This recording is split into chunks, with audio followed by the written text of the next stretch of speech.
I knew there was something was happening, but I didn't know what. I always loved being in a canoe, and I used to put my hand over the edge of the canoe and drop my hand in the water and grab at reeds and things that were sticking out. And I had no idea we were going to be gone for good. But when we drove away, and I turned around and I waved at my sister, because I knew we were going and we were going to be gone. I had no idea where we were going.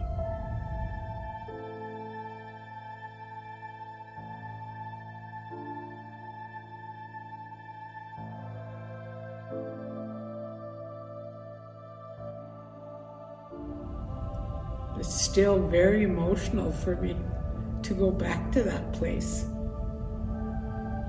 I didn't cry when that happened. I just was very confused. It's only today I can shed tears for it, because I know and understand. And then we were introduced into institutional life, which we had no idea. Everything was done by the clock. And then when we get together, we weren't allowed to speak, which is very tough for children. They like to say what's on their mind. They like to talk. They like to laugh, and they like to play. So it's those kinds of things that I had to adjust to. And my family had to adjust to it as well.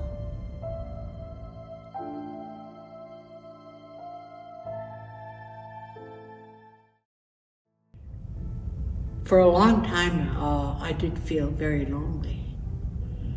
And I would be in my bed, and I'd pull my sheets over my head, because I didn't want anybody to hear me crying. But I could hear them, because I wasn't the only one that was doing that. And that, I knew that was very painful, not only for me, but for the others. And I realized that I have to do this. I have to get through this.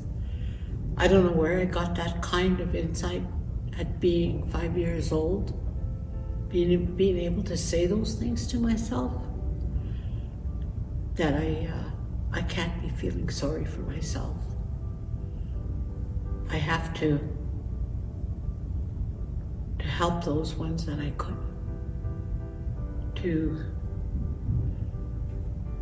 Sometimes I would get out of bed and I'd go and hug them, or they'd come over and hug me, because everybody knew. And just to share some warmth and some love for each other. But I realized I had to be strong. I had to start not letting that bring me down. Creator was always guiding me. Creator was always guiding me to what I needed. And I'm glad that I accepted that and let that be my guide.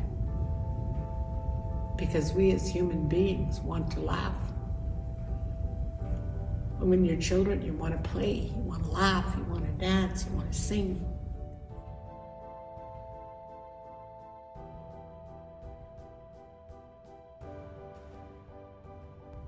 Some of the children that I was with in the school were being abused, but that was always done privately. They always took them away, and then they never shared anything with us.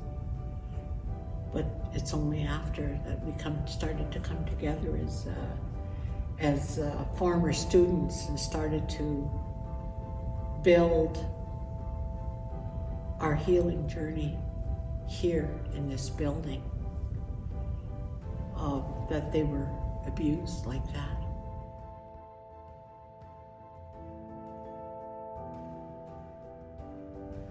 The evidence keeps rising. Like when they discovered the over 200 internment of children in the Kamloops area, all those remains being discovered, they rose again. They came back in their way to remind the people of this very tragic history of the residential schools and what went on in the residential schools. The story kept growing. And it was after we had started the healing journey that part of the story came to light. I do believe spiritually that Creator knew we were ready. We were ready to deal with that. We still had to come together.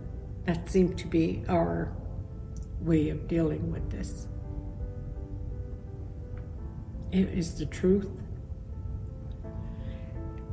Canada has started a movement, which they had funded, called Truth and Reconciliation. Well, we had to continue to remind them we can't have reconciliation. We have to have truth first. And that's when that discovery happened. I think that was a shock to the world. And some people can't deal with that. They don't know how to feel about their own people, their own race.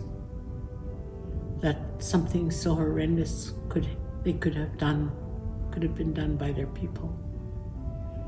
And it's a hard one, and I know that. But if we're going to move forward with truth and reconciliation, that has to be accepted. The truth has to be accepted, cannot be denied, because that's what it's all about. We have to heal as human beings. And we have to acknowledge what took place in this country. And so we can live together in peace and harmony, because until that happens, there will be no true peace. And I think that's what we want, we need as people on this planet, is peace. After I left residential school, because we didn't do any ceremonies in residential school, it was not allowed. But I went to my first powwow.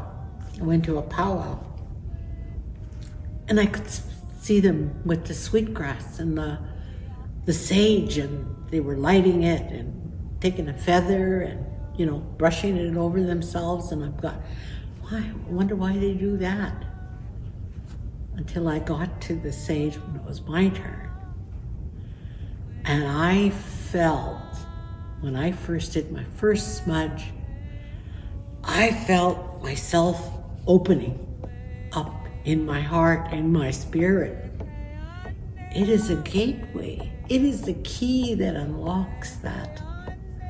That's what I believe. That's what that is. And the Creator gave us that medicine to do that. Wow, that's amazing.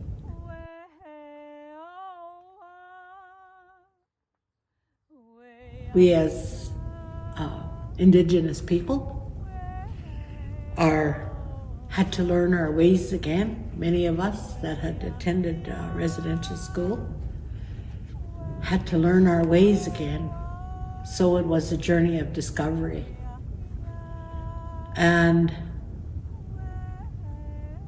everything that I've learned, relearned, I should say, has been helpful to me.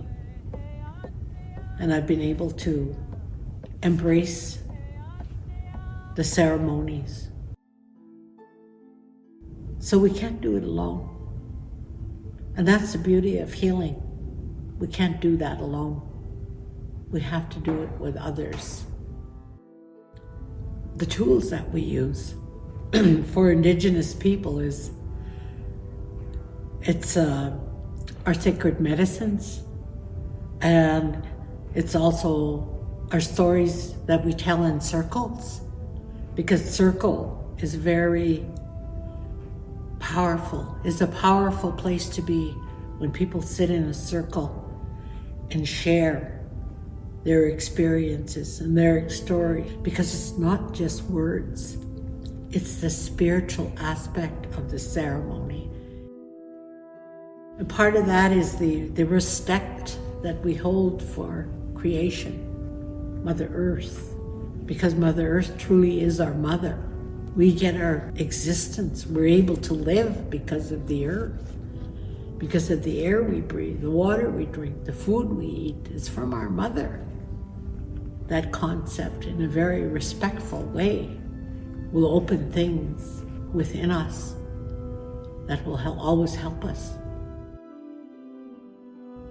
I'm so grateful to Creator for bringing people together so that we can meet each other and we can look at life and share our experiences and move towards sharing a world that is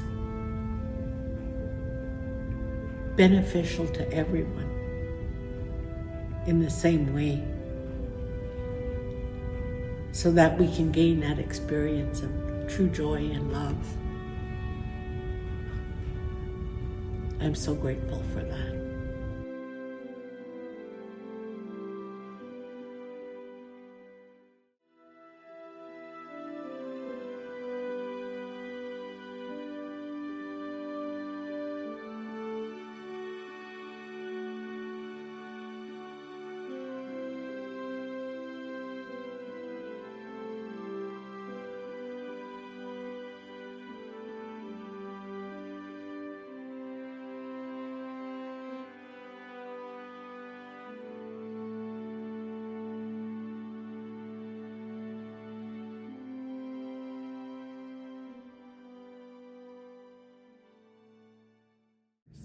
We have to trust Creator that those individuals will show up when it's their time. And that's what I practice in my life. And I found I'm never disappointed. I always meet such wonderful people because Creator said, it's your turn to meet these people. So I just wanted to say that. You got you. Shirley, is there anything that you wanted to share about like what you would hope for next? Oh, for next steps? Yeah. Well, geez, I've been so busy. She's working on this list.